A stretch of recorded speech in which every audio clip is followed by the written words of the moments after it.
মানবতাবিরোধী অপরাধের অভিযোগে ভারতে অবস্থানরত সাবেক প্রধানমন্ত্রী শেখ হাসিনাকে গ্রেপ্তারের জন্য রেড অ্যালার্ট নোটিশ চেয়ে ইন্টারপোলকে চিঠি দিয়েছে আন্তর্জাতিক অপরাধ ট্রাইব্যুনাল। এরপর থেকেই প্রশ্ন দেখা দিয়েছে, রেড নোটিশ জারি হলে ভারত কি হাসিনাকে ফেরত দেবে? ভারতীয় গণমাধ্যম আনন্দবাজার এক প্রতিবেদনে জানিয়েছে, রেড অ্যালার্ট নোটিশ দিলেই ভারত শেখ হাসিনাকে ফেরতের সিদ্ধান্ত নেবে এমন কিছু ঘটার কোনো সম্ভাবনা নেই। দেশটির পররাষ্ট্র মন্ত্রণালয়ের সূত্রের বরাতে গণমাধ্যমটি আরও জানিয়েছে, বাংলাদেশের অর্থনীতি বর্তমানে কোণঠাসা অবস্থায় আছে। ভবিষ্যতের ধাক্কা সামলাতে ভারতের সঙ্গে বাস্তবোচিত সম্পর্ক তৈরি করা উচিত। নয়াদিল্লির ওপর রাজনৈতিক চাপ বাড়ানোর নীতি নিলে বাংলাদেশের অর্থনৈতিক পরিস্থিতির সুরাহা হবে না।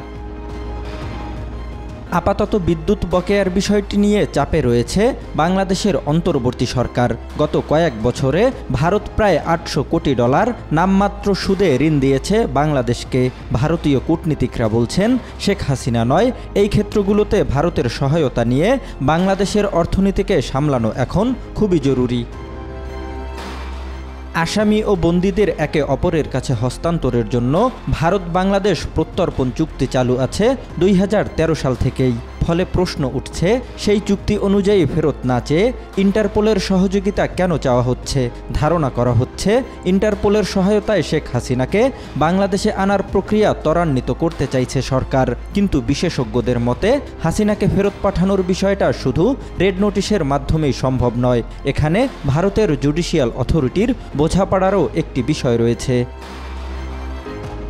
এর আগে 2016 সালের 14 মার্চ ইন্টারপোলের 3 অনুচ্ছেদ অনুযায়ী রেড নোটিশের তালিকা থেকে তারেক রহমানের নাম প্রত্যাহারের আদেশ দেয় ইন্টারপোল কমিশন। বর্তমান ইন্টারপোলের তালিকায় যে 64 জনের নাম রয়েছে, তার মধ্যে তারেক রহমানের নাম নেই। এমনকি ইন্টারপোলের সেই তালিকায় যাদের নাম ছিল, তাদের অনেককেই আর দেশে ফেরানো সম্ভব হয়নি। ফলে ইন্টারপোলে কাউকে রেড অ্যালার্ট দিলেই যে তাকে ফেরত আনা যাবে, বিষয়টি একদমই তেমন নয়।